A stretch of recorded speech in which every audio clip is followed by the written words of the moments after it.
Hi, my name is Oleg, and I'm very, very happy to be here at the Nodes conference.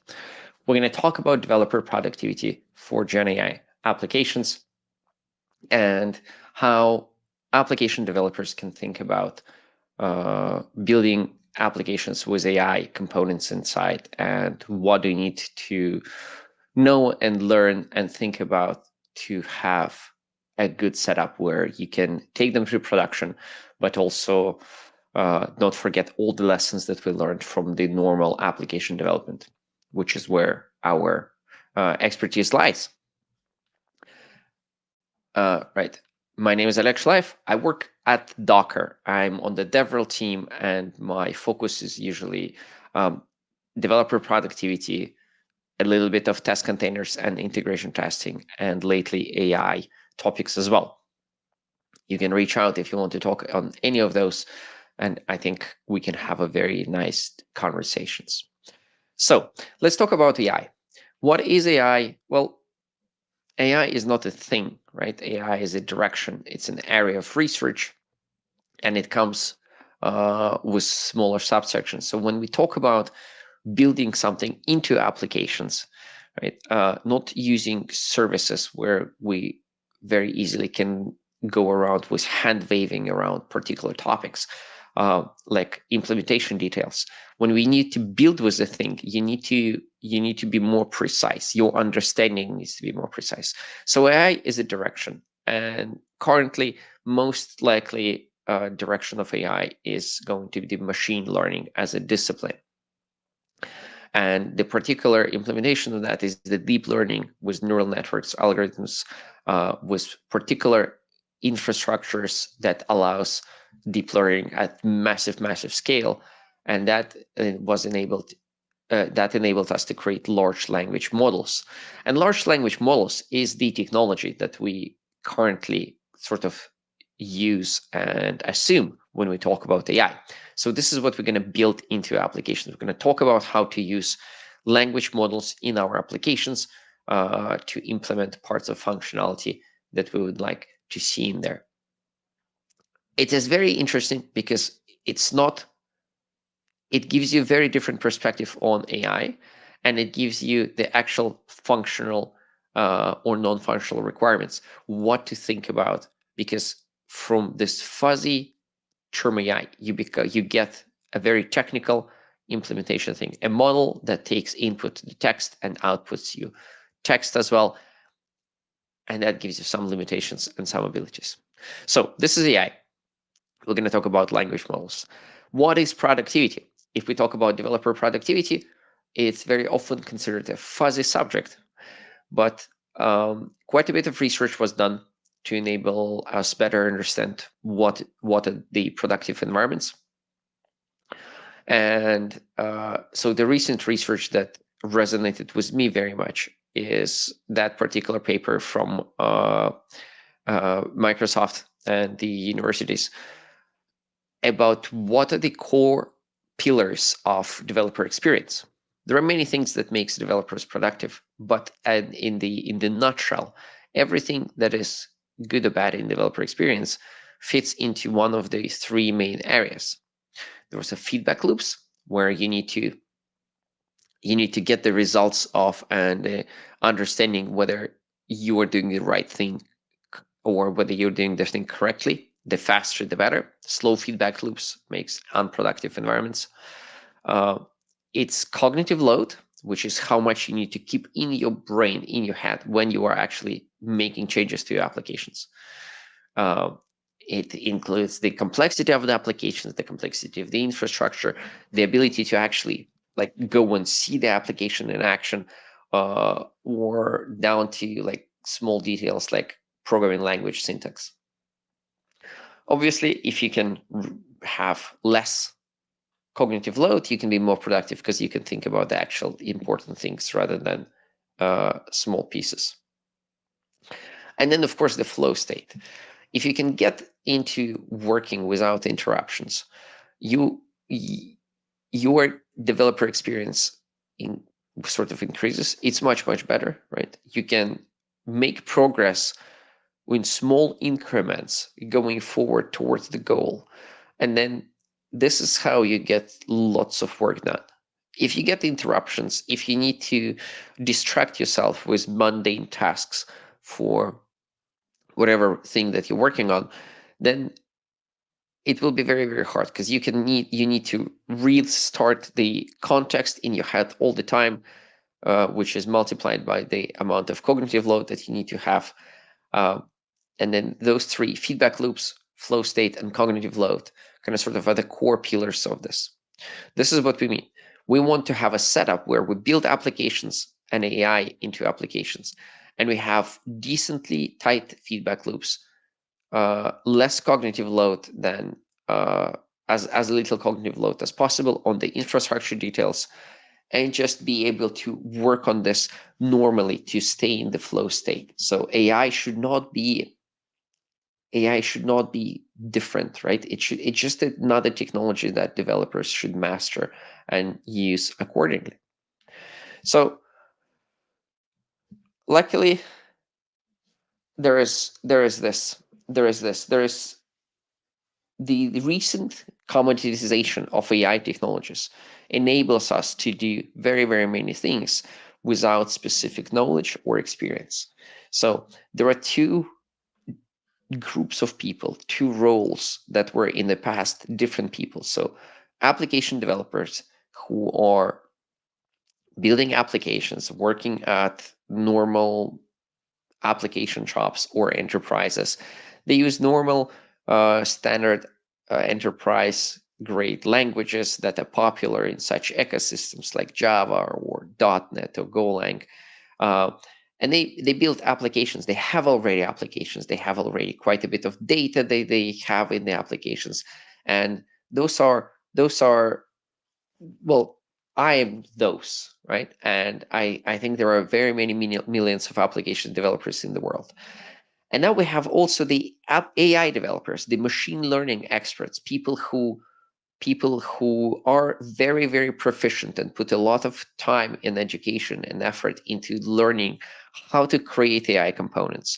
They can train models, they can fine-tune models, they understand the machine learning at a much deeper level than an average application developer would. Very often, their ecosystem of choice is Python, both for the tooling and the simplicity of using it, and their artifacts, right? AI components are the output of the work. They have the same, very similar to the DevOps cycle.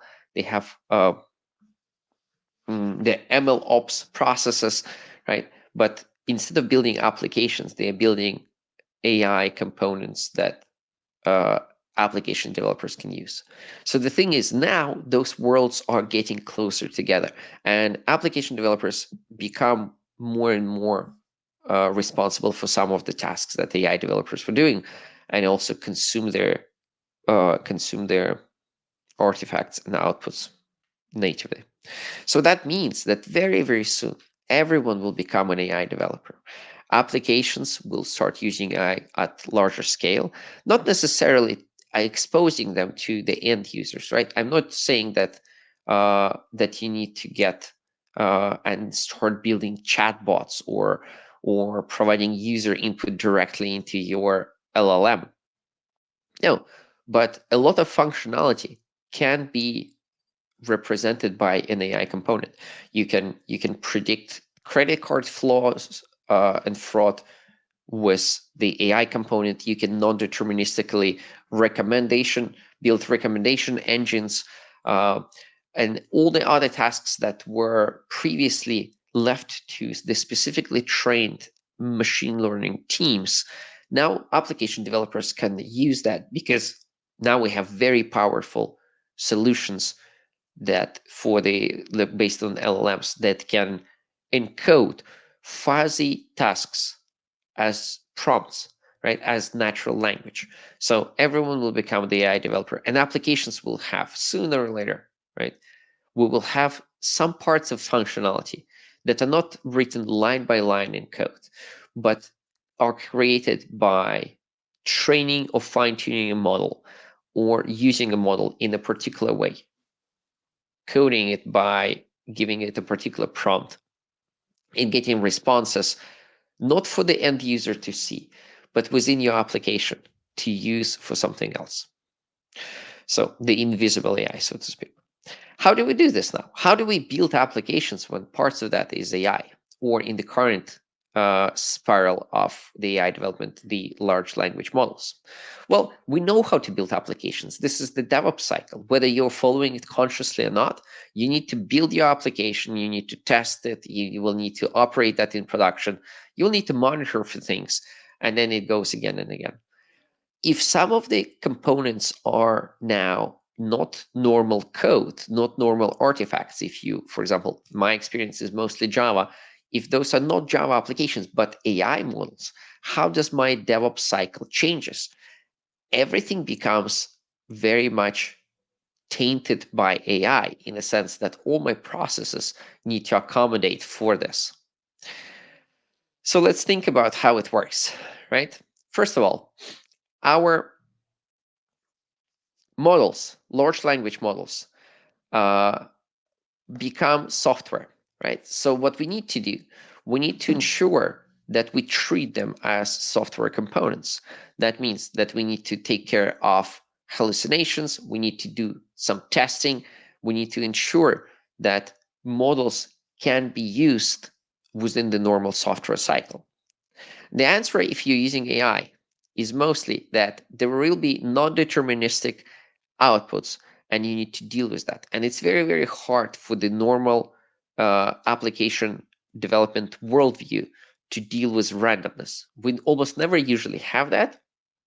And now it's a native part of our experience if some parts of the application are non-deterministic. So how to deal with hallucinations?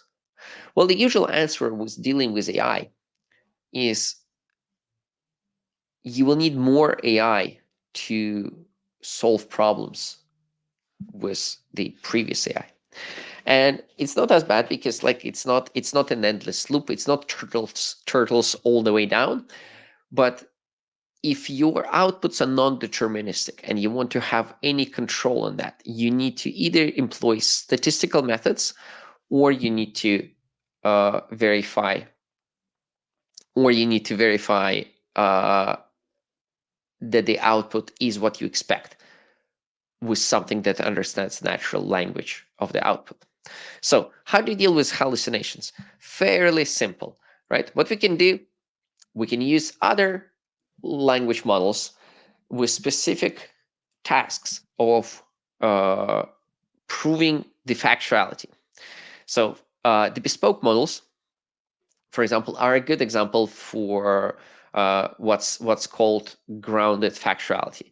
You can give them a document, and you can give them a claim, and you can ask it whether the claim is supported by the document.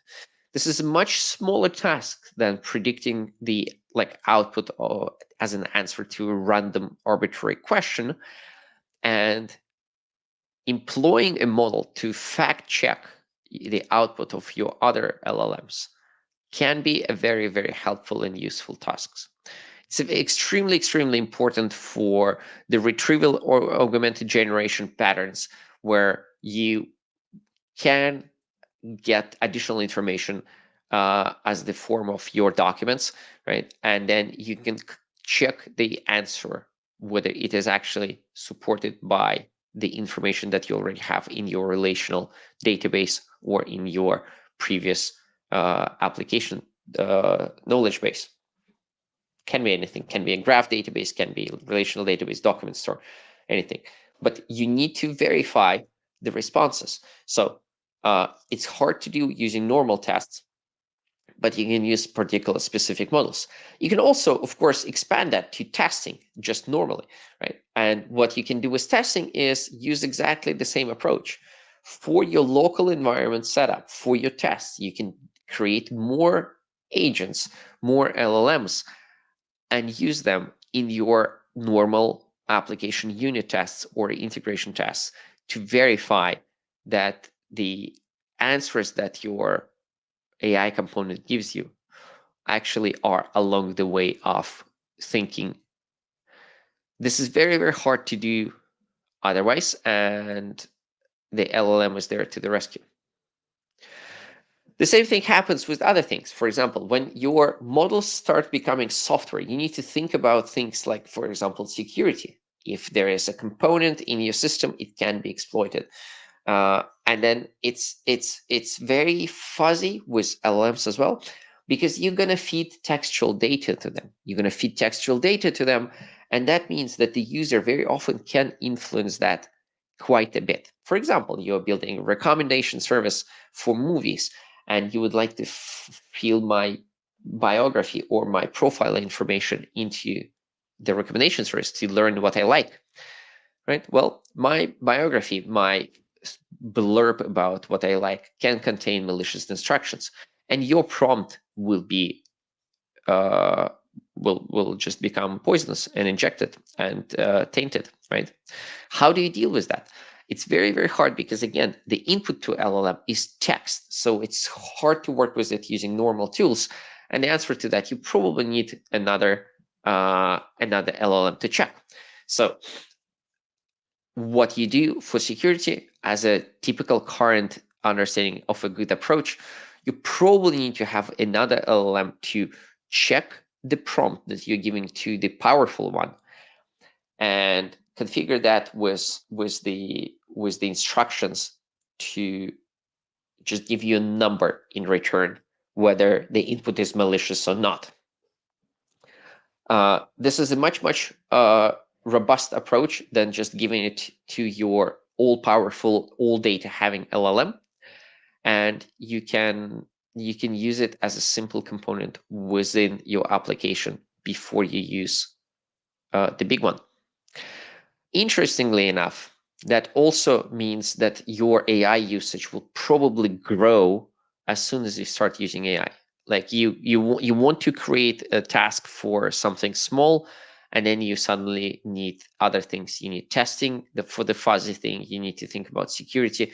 You need to think about the input transformations, the prompt transformations. You need to think about maybe the checking the output after the fact, and that becomes a much harder setup. However, it's doable.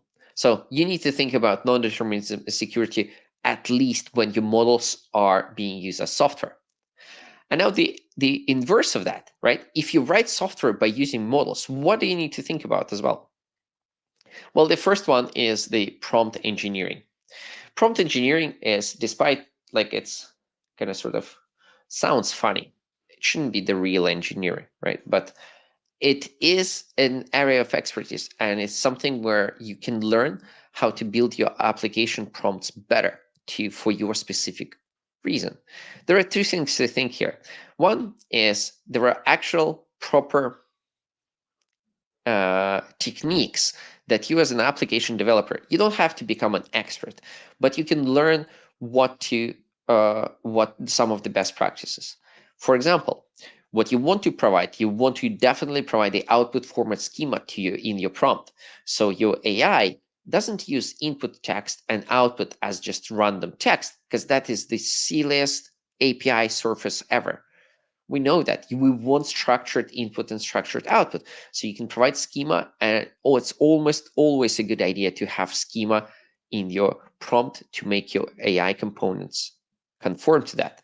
You almost always want to use the few-shot prompting, where you give the examples of the inputs and the outputs to your AI in a prompt to show it how you want to format the input and what the input should be for those particular scenarios.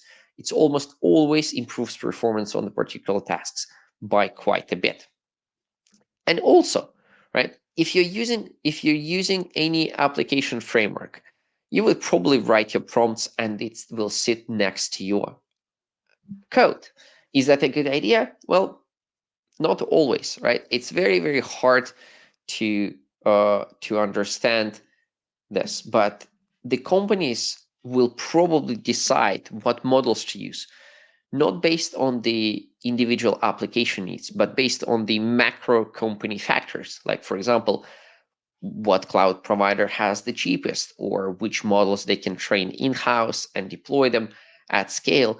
It will probably not be your application-centric decision, which is regrettable if your prompts are with your code. because those decisions can be made separately. And after a fact, if your company switches from one model provider to another, or even if the model provider of the managed AI just switches the implementation, you need to redo the prompts or you need to edit the prompts. If your prompts are in the application, that means redeploying everything. That means running all the cycles, tests, and everything. If your prompts are externalized in a central repository or in a central configuration server, it's much, much easier. You don't have to have a prompt engineer expert on every team. They can be a central task force within the company, and it might be much, much easier time to switch things. So externalize the prompts, give the examples of the few shots, and try the output schema. There, it definitely will improve your experience with AI. And of course, you need the evaluation. We cannot run things without tests, right? Applications, we like all the demos that show like, oh, this is how you build things with AI. It's not enough. You need to have a reliable system of predicting whether things still work like 6 months later, 10 years later, because otherwise, this is not a production level enterprise system. How do you do evaluation in normal software? You use tests. How do you use evaluation for the machine learning systems? You use statistical methods. And of course, you will have to probably learn something about the tools. One of those that I like in particular currently is Ragus. Ragus is the framework that allows you to specify your sort of golden inputs and outputs pairs for your system, the examples of inputs and the examples of outputs, and then you can statistically mix and create the test suite, evaluation suite for your component and run them in your CI service. You can run it locally as well, of course, and it gives you a very interesting framework what to think about when you need to do testing and understand the evaluate the sort of performance of a model. You need to understand faithfulness and how relevant the answers are to the actual questions. And you also need to verify the precision of and recall of the context. Can it find the all relevant information in the set of information that you have? And does it find like random nonsense facts as well? Those things will give you a better understanding whether the model works than just the gut feeling or just then like a common approach is that application developers will come up with without machine learning experience. So there are other tools like that, but Ragas is one of the examples where they explain it as well. So you can probably take a look at that. And of course, when you evaluate the models, the next step after that is to maybe try to fine tune it. Fine tuning the model is changing the layout, the structure of the model, or changing the weights of the model to be more better performing at the certain tasks.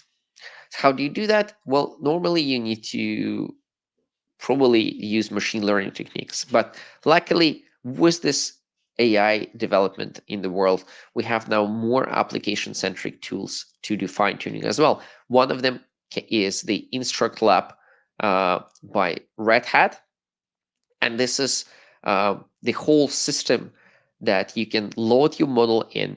You can create a certain knowledge base using a particular YAML format, and then run the simulations and run the training to append and change the layout of the model to add this new information to the model. And then this is very useful. You will not do that with your relational data in the database that it changes all the time. But if you have specific domain knowledge that will not change, it's very often much more useful to fine tune the model, the base model, to get that information once into the model than to run appending that to the prompts at all times.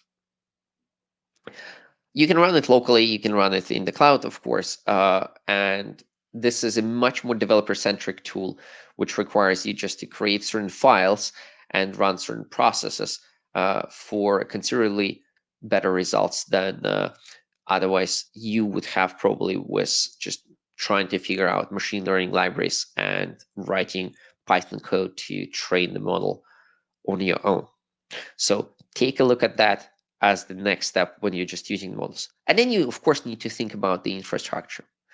Very often when we talk about AI, we are talking about the managed solutions that are the clouds, right? We can run AI in the cloud. What's easier than adding the key to OpenAI to your application properties and then running that? There are many of those. Like there is Vertex AI Studio, there is GitHub models, there are AWS Bedrock where you can host other models as well.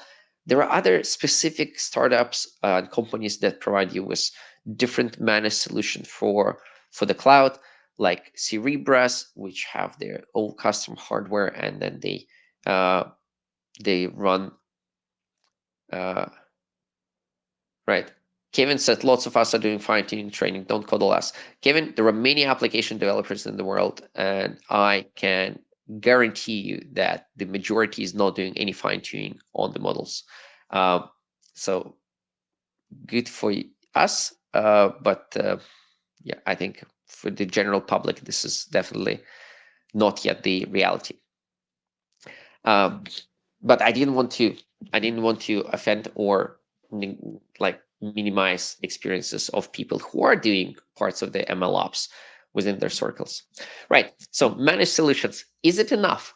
Very often it is enough, but what we learned from the past experience with databases and other services is that you need to be able to run your stuff locally for developer experience. So you need to have some sort of local solutions. You need to run models locally. There are multiple ways to run this. You need an inference runtime. One option is Llama, which is a native application that you can run it. There are other ways to run models natively via. There are a ton of projects for that. There is like TGI, there are Llama CPP, there is BitNet by Microsoft. But there are local solutions that you can run, load the model in, and run the inference on your local resources. Why is it important? Is because there is the small LLMs, right? The small large language models that can be more useful for particular specific domain specific tasks, but also more appropriate for local usage, right? The more specific your task is, the better probably you will get with using a smaller model. If you separate evaluation from actual performance model, your production model, you can enable the race to the bottom, right? You can check how the model performs, and if it's up to your expectations, you can dump it down and use a smaller model and a less capable model and check whether you're still within the evaluation criteria, right? So smaller models you can run, smaller models you will probably be able to run locally. You still need to remember the environment parity from DevOps, right? We want our production to be as our CI. We want our development to be as our CI. So there are slight changes. If you use very capable production model, you probably, for some scenarios, want to test and use it against that in development and CI as well. But for a lot of smaller models, or if you are not using the managed solution, you can run things locally. For developer experience, of course, you can run things in containers just as any other technologies. Whether you're using test containers or not, you can just run the model, put the inference engine into a container, run the model in there, give it access to GPU, and run it as a part of your normal application setup. With test containers, you can run it from the code, making your tests isolated and self-contained. And it's a great way to run your model and application there.